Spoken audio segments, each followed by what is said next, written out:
Are you thinking about buying vacant land but don't know where to start? In this video, I'm going to share with you the essential tips that I've learned over the years so you could buy that perfect piece of land with confidence. My name is Chris Goff, and if you're considering investing in vacant land, then this video is for you. Buying raw land can be a fantastic investment or a huge headache if you don't know what you're doing. I'm first going to jump on a call we did recently where one of our members asked a great question. Next, I'm going to show you how to search for vacant land in REIPro.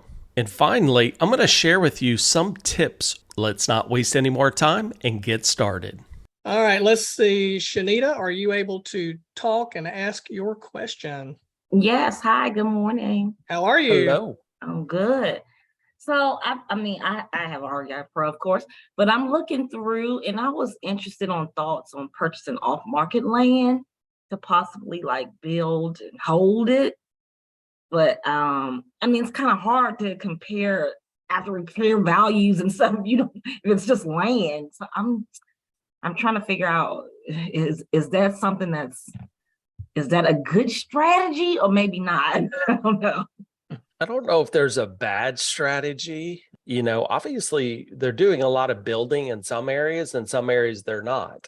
If I see, development happening, then I think that would be a great time to, hey, let's just jump in, maybe find some lots and so forth, or even, acreage of land. Obviously you can find that here in REI Pro, but you look at the flip side to this now. You put a house or buy, or not a house, but land under contract, or you even potentially buy the land. You may be sitting on that land for years before you'd actually realize any kind of, profit. Usually, if I look at land is one of the easiest things to sell or finance. I mean, you could get massive acres under seller finance and hope that, everything's kind of moving that way. If it's more from a lot point of view, you really got to dive into these, outlying neighborhood areas where there potentially could be growth. Also be looking for any new commercial development coming in, such as a new grocery store or something like that. So you really need to be, stay in tune with it, because even the lot beside me, when I moved here, I could have bought it for 250 grand, just the lot. And then a year and a half later, it sold for 450. I mean, you just don't know sometimes, right?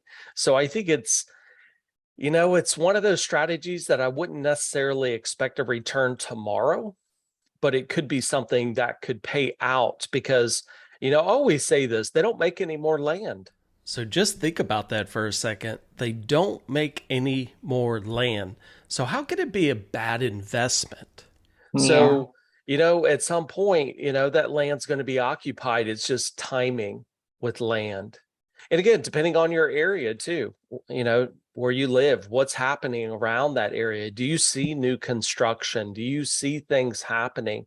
Do you see new commercial coming in? Do you see new schools being built? And that's usually a good sign.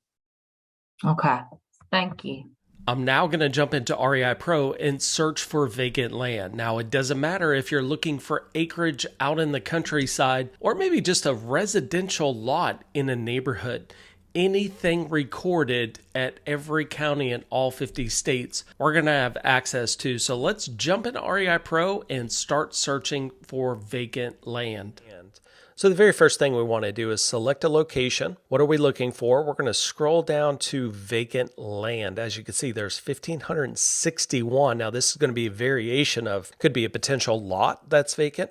It could be acreage that is vacant. We're going to go ahead, done, and search. Now this is going to be very investor, depending on exactly what you're looking for. So if I go through the filters here, obviously we could start with the estimated value or tax appraisal value. Most people will put in estimated value. And then depending on potential equity, we can sort this by dollar amount or we can sort it by actual percentage amount. Now, a lot of people may go in there and say, hey, a minimum percentage I want for equity is going to be that. Obviously, being vacant land, we're not going to use the bedrooms, the bathroom attributes to this. Now, we could go to lot size here and actually start to, figure out what size are we actually looking for of a property. And then the owner side of it is individual owner, company owned. Now, if I go to individual owned, it's going to go to one number versus just that, company owned. Companies are just a little bit more difficult to get a hold of from a marketing point of view, but either or, we're just going to select all. You can obviously then select, do they live in state or out of state? Generally, vacant land is an absentee owner, although you will find cases where there is a mailbox and the owner actually has the tax bill being mailed there.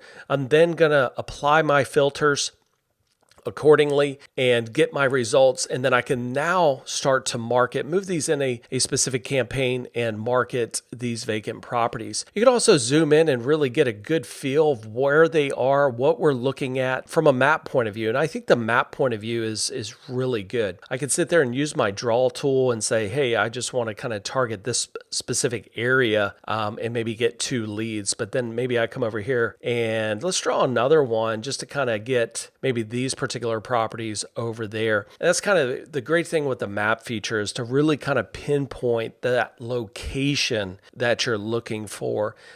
Is just an extremely valuable tool, and you could keep drawing these shapes to really pinpoint these areas. I think it's very relevant, especially when we're talking about vacant land. Generally, you're looking for specific areas on a map. So hopefully this helps.